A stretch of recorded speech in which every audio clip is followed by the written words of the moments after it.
আসসালামু আলাইকুম ভিউয়ার্স, আমাদের একটি ছাদ বাঁধার কাজ শেষ।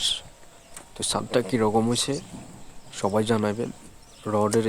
রডের বন্ডিং ঠিক আছে কিনা সবাই দেখেন, আর সাবস্ক্রাইব কমেন্ট শেয়ার করবেন বেশি বেশি করে। তো সবাই ভালো থাকবেন। আসসালামু আলাইকুম। আর ভিডিওটা শেষ পর্যন্ত দেখে যাবেন।